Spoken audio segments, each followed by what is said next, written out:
Selamat datang adik-adik belajar IPA bersama. Semoga kita semua tetap sehat dan selalu semangat untuk belajar. Adik-adik tentu tahu bahwa penduduk bumi ini terdiri dari berbagai ras. Setiap ras memiliki ciri-ciri tersendiri. Bahkan setiap individu satu dengan individu lainnya tidak mungkin sama persis. Coba adik-adik perhatikan teman-teman di sekitar kalian. Adakah yang memiliki ciri fisik sama persis seperti kalian? Tentu tidak ada kan? Coba pikirkan lagi orang lain yang memiliki kemiripan dekat dengan kalian. Jawabannya tentu orang tua dan keluarga kita. Nah, bagaimana kita dapat mirip dengan orang tua kita dan apa saja yang diwariskan orang tua kepada anaknya? Untuk itu, marilah kita belajar materi genetik bersama. Adapun tujuan pembelajarannya adalah mensyukuri nikmat Tuhan atas segala pemberiannya, menghargai perbedaan tiap individu, menerapkan konsep pewarisan sifat dalam pemuliaan, dan menelusuri informasi tentang tanaman dan hewan hasil pemuliaan. Materi genetik memegang peranan penting dalam proses pewarisan sifat. Contohnya, warna rambut, bentuk rambut seperti keriting, lurus atau bergelombang, warna bola mata, bahkan sampai ke penyakit yang diderita. Seperti diabetes bisa menurun kepada anaknya jika orang tuanya menderita diabetes. Seperti yang kita tahu, seorang wanita memproduksi sel telur dan seorang pria memproduksi sel sperma.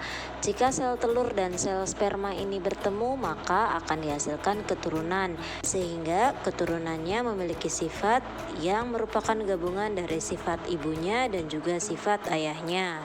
Lalu, di manakah letak materi genetik dalam tubuh kita? Materi genetik dalam setiap makhluk hidup biasanya dalam bentuk DNA dan RNA. Ambil contoh tubuh manusia yang di dalam tubuhnya terdapat jutaan sel, dan di setiap sel memiliki bagian yang disebut dengan inti sel. Di dalam inti sel terdapat kromosom yang merupakan kumpulan dari benang-benang halus yang menyimpan informasi genetik yang disebut dengan DNA. Karena bentuk DNA ini berpilin disebut juga dengan double helix. Jadi kesimpulannya adalah sebagai berikut.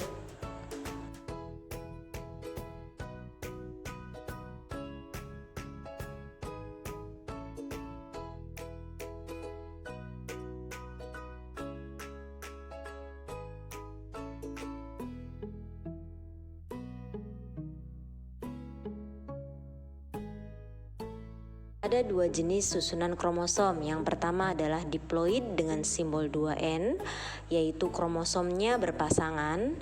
Sedangkan yang kedua adalah haploid dengan simbol N, yang kromosomnya tidak berpasangan. Kita bahas tipe kromosom pada manusia. Yang pertama adalah autosom. Autosom adalah sel-sel tubuh yang meneruskan sifat gen pada anakannya. Simbol autosom adalah 22AA. 22 menunjukkan jumlah kromosomnya dan huruf A menunjukkan jenis kromosom autosom. Dua huruf A menunjukkan kromosom yang bersifat diploid. Yang kedua adalah genosom, yaitu sel-sel kelamin yang meneruskan sifat gen pada anakannya. Seperti yang adik-adik tahu, kita mengenal dua jenis kelamin. Yang pertama perempuan, maka tipe kromosom genosomnya adalah XX. Kemudian untuk yang laki-laki, tipe kromosom genosomnya disimbolkan XY. Jadi, kode kromosom diploid pada manusia untuk pria adalah 22AA plus XY dan untuk wanita 22AA plus XX. Ingat, 22AA itu menunjukkan autosom dan XY atau XX menunjukkan gonosom, sehingga total kromosom yang dimiliki oleh manusia adalah 23 pasang kromosom. Yang 22 pasang diantaranya adalah kromosom autosom dan satu pasang lainnya adalah kromosom gonosom. Sedangkan susunan kromosom haploid pada pria atau kromosom yang tidak berpasangan pada sel spermanya adalah 22A plus X atau 22A plus Y. Dan susunan kromosom haploid pada wanita untuk sel ovumnya adalah 22A plus X. Perhatikan baik-baik bahwa kode kromosom haploid ini hanya terdiri dari satu huruf A dan satu huruf X atau Y. Artinya kromosom haploid ini bersifat tidak berpasangan atau sendiri.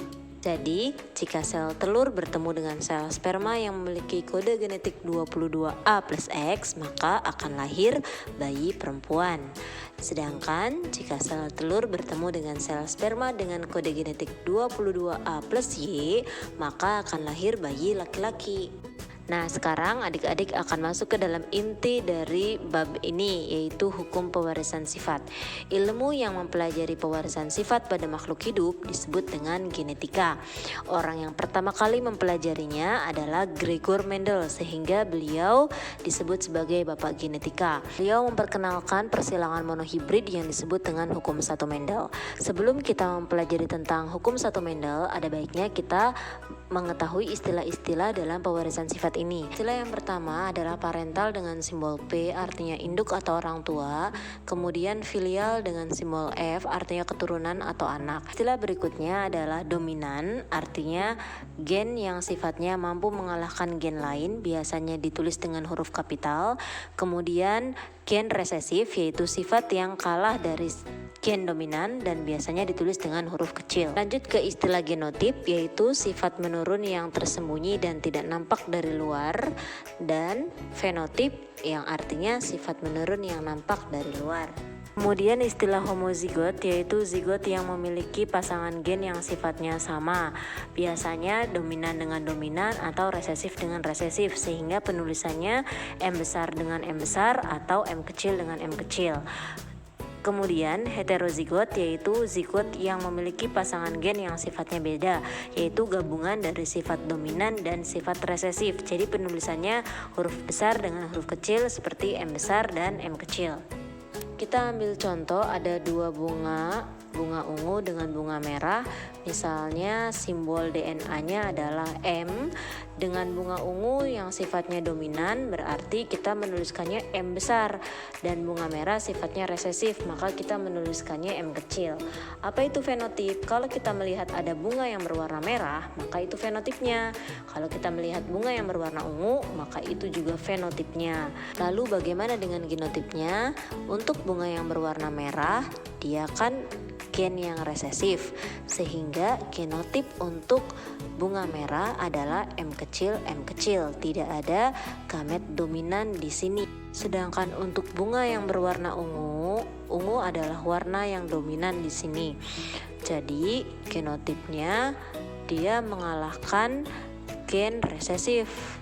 Otomatis ada dua kemungkinan genotip, yaitu dominan-dominan M besar atau dominan resesif, yaitu M besar M kecil. Jadi genotip untuk bunga ungu bisa jenisnya homozigot atau heterozigot, sedangkan untuk bunga yang berwarna merah hanya homozigot saja. Contoh lainnya, manusia memiliki bentuk telinga yang terpisah atau melekat. Telinga yang terpisah dan melekat termasuk ke dalam fenotip karena terlihat secara langsung. Sedangkan gen yang terlihat itu disebut genotip. Simbolnya nanti disimbolkan G besar untuk terpisah dan G kecil untuk melekat. Artinya telinga terpisah adalah gen yang dominan dan telinga yang melekat adalah gen yang resesif. Maka bentuk telinga yang muncul pada manusia dapat berupa yang terpisah. Jenis genotipnya adalah G besar karena dia adalah dominan, atau G besar G kecil, yaitu gen dominan G besar mengalahkan gen resesif G kecil. Untuk jenis telinga yang menempel, maka genotipnya adalah G kecil. Kenapa? Karena telinga yang menempel adalah memiliki sifat resesif. Terima kasih sudah menyimak video ini, semoga bermanfaat untuk kalian. Jika ada yang ingin ditanyakan, silahkan ketikkan di kolom komentar dan jangan lupa untuk memberikan like dan subscribe. Terima kasih dan salam semangat.